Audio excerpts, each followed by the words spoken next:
hello. Welcome to another edition of Soccer As We Like It, the Man United direction. Welcome to the midweek show, and we have so much to cover. We're going to talk about Mike Phelan, ex-Man United manager who served under Alex Ferguson. He served under Ole. He served a bit under Rangnick, and he opens a kind of, it doesn't a kind of worms, but he talks about everything that under Man United, talks about Ronaldo and all this stuff. Then there's also Jadon Sancho situation, and there's Harry Maguire. We're going to get right into it, but while we're doing that, you smash a like on this video. Don't forget to drop your comment, tell us what you think about this situation with Manchester United, and please subscribe. Thank you very much. We are on our way to 4K, so your job, your support for us will be greatly appreciated. So I thank you. Let's dive right into it. Right, as you know, I'm going to start with the Jadon Sancho. He took down his tweet after 7 days up. He took it down from X, which used to be known as Twitter. He took it down. That doesn't mean peace has now come. Did he come with an olive branch? I don't think him and Eric Ten Hag have literally spoken. But the thing is this. Why did it take so long for the tweet to come down? Is he standing by his gun? Is it like stand down? Is it like, you know, your boss in the, you know, like in the military regimes, in military chain of commands, stand down, captain. Your lieutenant commander said to stand down. You either stand down or you don't stand down, and you stand on what you believe. But from the Athletic, Laurie Whitwell has come out to say Eric Ten Hag has got to a point of no return. He's been exasperated about Jadon Sancho's attitude and behavior in the training and playing for Manchester United. But these are quotes. But Laurie Whitwell is very close to Manchester United. So I'm believing 90% of it. I don't know anymore. Because he said it got to a point Eric Ten Hag is exasperated, and other player teammates are tired of Jadon Sancho's lack of ability and inability to turn up to training efficiently. He comes to training late. He comes to team meetings late. When he's training, he doesn't put. But Jadon Sancho says his attitude is improved in the training. So you're like, you know what I mean? You don't even know who to believe anymore. But I'll say this. If Jadon Sancho if they're telling his training is not good enough, Southgate said it back in the day. Borussia Dortmund coach said it. Even at Man City, he's had an issue. So apparently, they have set him a schedule whereby he will arrive to Man United training an hour before other Man United players arrive. He still comes late. So that tells you someone can't be asked, can't be bothered. This is preposterous. When you think about it, in all dimensions, it's like, what is the problem? What is the motivation? Is it just being paid 350 a week? That's your motivation? But apparently, he says he's the scapegoat. How are you the scapegoat when Man City said he had a problem? He once cost a plane. He held the plane because he lost it. He forgot his passport. Yes, he was younger. But are we making excuses for his bad behavior? Pep said he's a very good professional, but he can be very childish. Is it the way his mind thinks? Is it the people who surround him? When he went to Dortmund, they said he had a good mental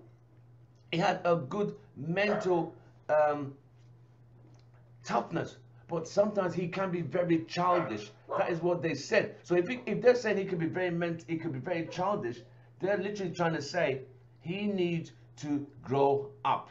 That's what they're literally trying to say, that he needs to grow up.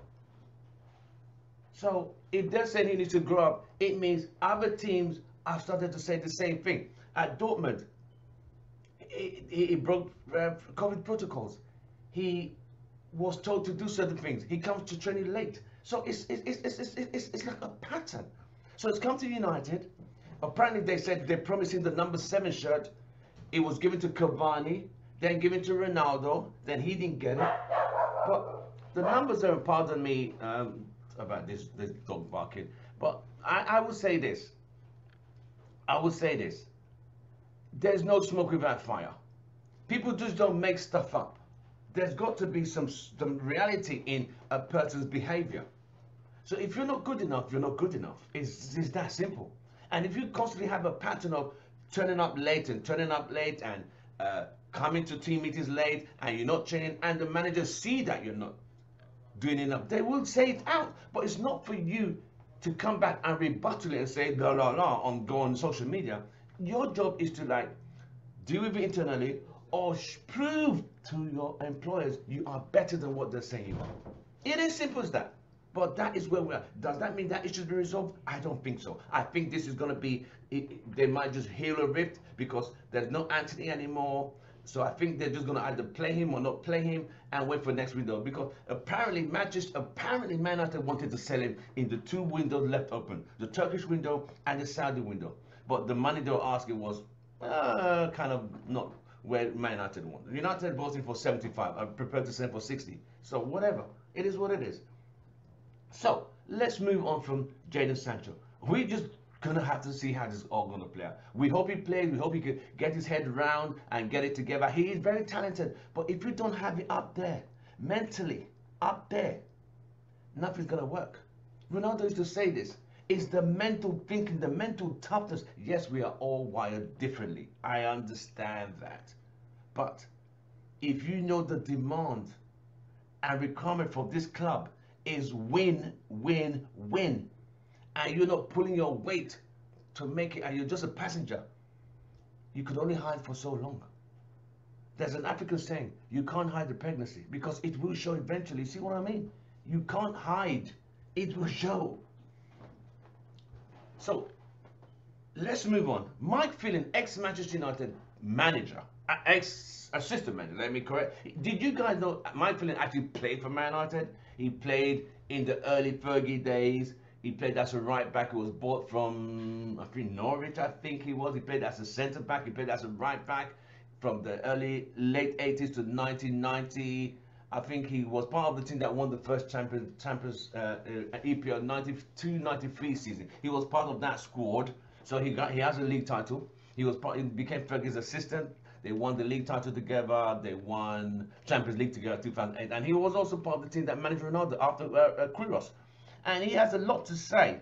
I'm going to read some he had an interview with Sky Sports. I'm going to quickly read a few bits of it. And we'll see what he said in reference to Manchester United and certain things that went on. So.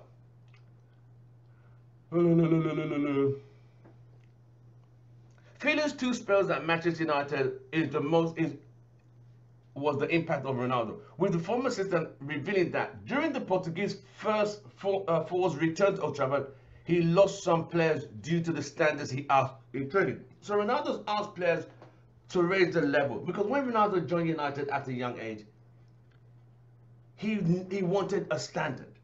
And the people around it, even Phelan said he challenged Ferguson, he challenged Kouros. So he made them want to train him harder and harder and harder and put the best into him. So if a player wants a manager to keep drilling him and drilling him and drilling him and pushing to his limits, it also gives the manager like, wow, I didn't know I could push someone this much and get the best out. Because it's like, if you buy the fruit, sometimes when you buy the first bit, you don't taste it to get to the middle part where the juiciness and the appetizing part is. So that is where they were going. So he's saying, when he first came, the standards he had and the ability to win and being a successful environment, when he came back in the second time around, he was a lot older and more opinionated, strong-willed. Phelan added, he still had massively high standards and was terrific to work with. But I'd probably say a tougher mindset he had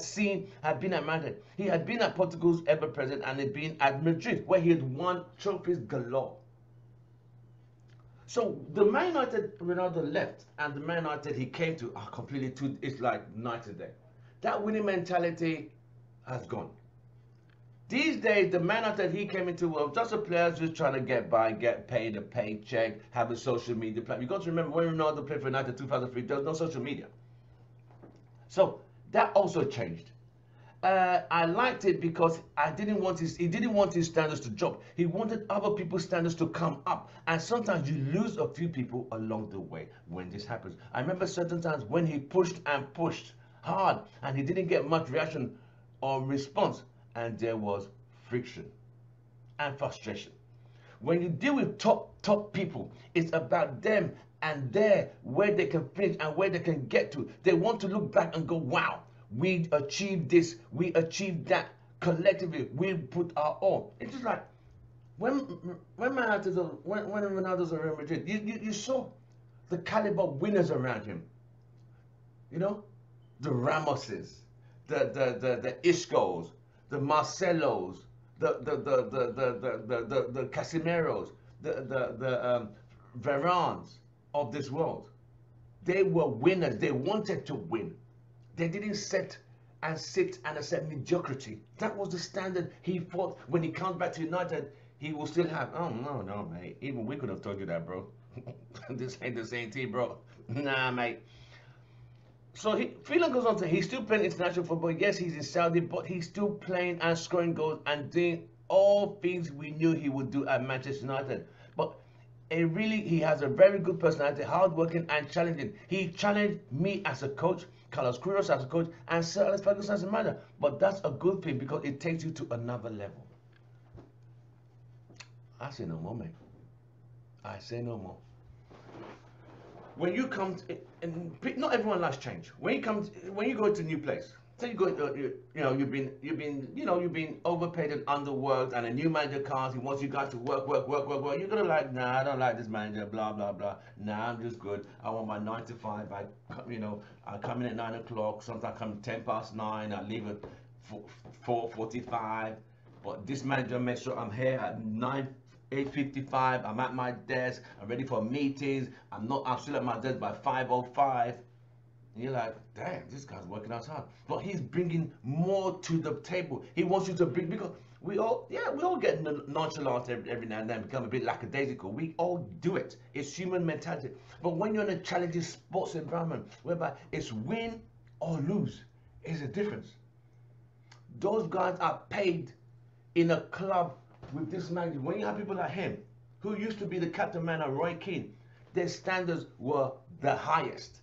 They did not accept mediocrity. They did not set second place. Look at him again, lifting titles, lifting trophies. Ronaldo, they're all lifting trophies because that's what this club was made of: winning, winning, winning. But when the players don't have that mentality of winning, and you want to tell them to win, they're like, who are you? Man, please, I just want to go home and chill out and go on social media and count my followers. That's where Ronaldo realized he had lost the team, because he wanted them up here, he was up here, they wanted them up here. They're like, you know what, bro, nah, I'm good, mate. Anyway, let's move from that. So that was my feeling talking about Ronaldo on Sky Sports. He had a good interview. You know, it is what it is. Now, we've talked about Sancho, we've talked about Ronaldo. We're going to talk about the closing one, Harry King Maguire. He played for England yesterday when they played Scotland, and as usual, he made a mistake and he scored an own goal. And the people in Hampden Park went crazy. They were cheering. Anytime Harry made a move, they were cheering him. But this is the thing. Even Mike Phelan said he was a good footballer when he came to United. But when they gave him that captaincy-ship, it weighed him down and put him under so much pressure. There's something called, not everyone is a leader of men. He's not a leader of men. He's not a winner. So he cannot lead people who have won things when you have never won anything. This guy has not won a sausage in his life as a footballer.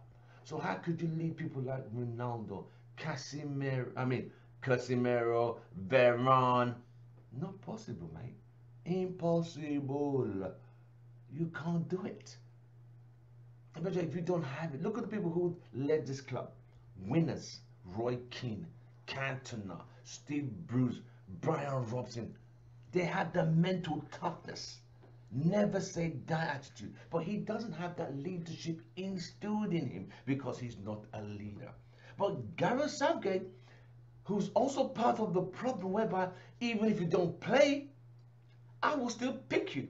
That's why the guy himself, Mr. Harry Maguire, said last season, I don't have nothing to prove. And Roy Keane said, you have everything to prove. Because when you wear that badge, when you cross that white lion every Saturday. You prove everything again. Forget what you did last week. You prove it again. From Harry Maguire, who's not won anything to say, he has nothing to prove to United fans. And that was a slap in the face. I think that was when people said, you know, you're done, mate. You are absolutely done. And of course, the game against Arsenal, him and Evans, when they came in, it just went from bad to worse. You know what I mean? It is what it is, mate. And he scored an own goal yesterday. I'm gonna quote. You see, Gareth Southgate is part of the problem, because when he starts making statements like this, I'm gonna quote. I'm gonna read it out for you. This is ridiculous, mate.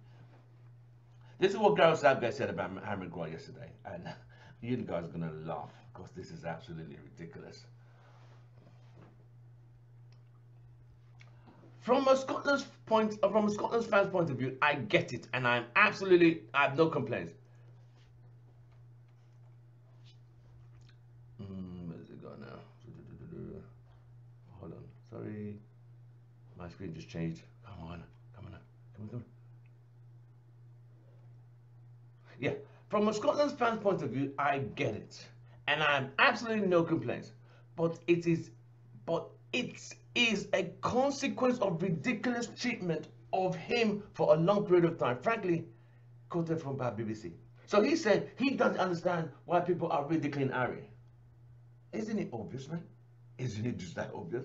I think our fans recognize that there might be a bit of heat from our supporters, but we're not going to have others getting into him. But it's a joke. I have never known a player to be treated the way he is. Really, bro? Mate, football's changed. The days of now fans have access to play back a game, see snapshots of social media of how bad things are. Fans are not stupid, Gareth. They see through people now. Fans study games. Fans have access to stats, access to mistakes, access to snapshots of players all the time. So people are not blind. So all these quotes that he literally said there's a hate mob against Harry Maguire. That, you know, it is kind of more like a sympathy statement here. They've created something that is beyond anything. I have never seen. There has been an absolute. He has been an absolute stalwart for us in the second most successful England team in decades. Excuse me. I've talked about the importance of our senior players, and every time he goes on the field, and his resilience shows. The balls he shows is absolutely incredible. He's a top player, and we're all with him, and our fans were incredible with him. Man, please, bro, Gareth. So it's statements like this that are trying to make Harry feel like, oh, the whole world is against him. I'm gonna keep selecting him, mate. If this guy had moved on during the transfer window, I don't think he'll get heat. But we got to understand, when you are playing for your team week in, week out, you are not good enough, mate. It's just that simple. But play for England, who you play for what? 5 times in a year? You're not being played for your club. You sit there and say you're not going anywhere. You want to prove a point. Who are you proving a point with? Who do you replace it? Varane, Martinez, Lindelof, Shaw? Who do you replace? See what I mean? So this is the issue there. Why most United fans, it was so bad when it was coming on against Arsenal. I was in a Man United bar, and as soon as they brought Harry on, everyone said, no, no, no. I mean, it's that bad. So people got to understand, it's not us, it's him. Anyway, you could all see that. Drop your comments, tell us what you think. Tell us what you thought about the Sancho issue, about him taking down the tweet. Has this resolved any issues? Is this a chronological order of pattern of behaviors of a player who just can't be bothered? What did you think of my feelings talk about how Ronaldo came to United the second time around? That, you know, when he was here, his standard was so high, he came back a second time. He wanted those standards to still be high. He wanted other players to lift their levels up, and he lost a lot of people on the way. And people just like, you know, nah, we're not doing that, mate. Is that the modern day footballer today? He emphasized that. He did emphasize that on the Piers Morgan show. That, you know what? When he came to United as a youngster, he learned from Roy Keane, Rio Ferdinand, Gary Neville. They told him, bro, do it this way. He listened. He said today, when you tell a young player, do it this way, some, I use the word some, like, you don't tell me what to do. You're not my boss. Exactly my point. But United have a big game on Saturday against Brighton. We covered this. We had our predictions on the podcast we did on Sunday with the UK and USA fans. So you could go back to the Sunday show and look at what our predictions were and what we thought. And we were going to have a Brighton preview game before the game on Saturday. Probably come out tomorrow. We'll probably have that game. So we'll look up our channel. We're on all the social media platforms. Just follow us on all social media platforms. Look for us on Twitter, Instagram, TikTok, Facebook. We're everywhere you can find us. And Spotify, where we put all our podcasts. So please listen to our podcast and tell us what you think. And we'll see you on the next one. From me, it's goodbye and good night. And don't forget to subscribe. I'll see you soon.